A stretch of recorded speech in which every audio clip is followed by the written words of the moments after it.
The invisible government by the money power will be legitimized. The new law will create inflation whenever the trusts want inflation. From now on, depressions will be scientifically created. The Federal Reserve Act, also called the Glass-Owen Bill, was passed by the Senate on the evening of December 23, 1913 by a vote of 43 to 25, with 27 senators absent or abstaining. President Woodrow Wilson signed it into law 1 hour later. The fate of the United States was sealed and delivered into the hands of the European banking aristocracies. The Federal Reserve is neither federal nor does it have enough gold to back up what it lends. The Federal Reserve is a cartel of banking families, dominantly European, and lends on paper only money to the United States and forces citizens of the U.S. to pay the interest with their tax dollars.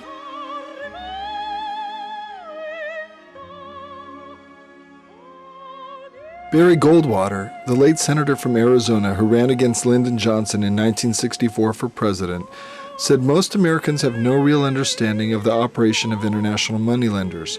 The bankers want it that way. We recognize in a hazy sort of way that the Rothschilds and the Warburgs of Europe and the houses of J.P. Morgan, Kuhn Loeb and Company, Schiff, Lehman, and Rockefeller possess and control vast wealth. How they acquired this vast financial power and employ it is a mystery to most of us. International bankers make money by extending credit to governments. The greater the debt of the political state, the larger the interest returned to the lenders. The national banks of Europe are actually owned and controlled by private interests.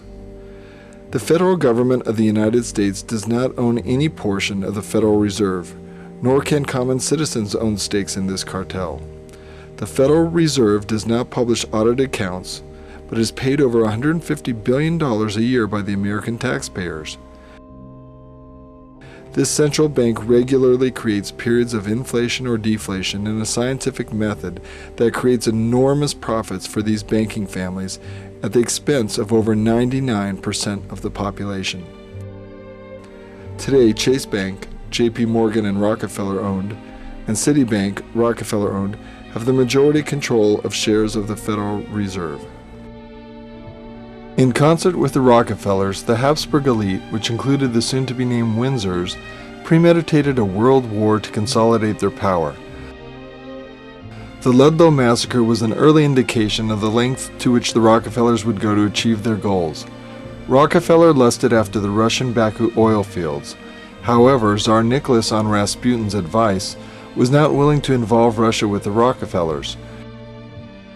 Rasputin also counseled the Tsar against going to war with Germany, which was also Habsburg-controlled, and for this attempts were made on Rasputin's life. Kaiser Wilhelm, the last Emperor of Germany and King of Prussia, was first cousin to King George V of the British-German Saxe-Coburg-Gotha family in Britain, soon to be renamed as the Windsors. Wilhelm's mother was Queen Victoria's daughter. Kaiser Wilhelm's personal banker was Max Warburg, who had helped manipulate the Federal Reserve into being. Wilhelm's leading advisor was Otto von Bismarck, who was the leading German Freemason. The point of the war from this German and British-German leadership, the Saxe-Coburg-Gotha-Warburg-Del Banco family, was to centralize control of Europe and run the continent from their central banking sites in London.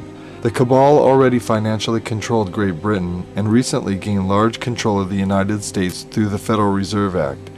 Now they sought to reorganize Europe in a strategy towards globalization in the 20th century. The Habsburg-Rockefeller cabal plotted to set up a group to be known as the Council on Foreign Relations, through which they could orchestrate internal commissions within a new organization, the League of Nations, and set its agenda. In this fashion, the Habsburg-Rockefeller cabal could, with near invisibility, originate binding treaties between nations leading to their increased control of a host of countries around the world. The cabal was completely willing to commit mass murder and genocide in order to achieve this end. Archduke Ferdinand, heir to the Austro-Hungarian throne, was the initial victim, assassinated by a Serbian Freemason agent working for Habsburg interests in order to create an excuse for Germany to wage war.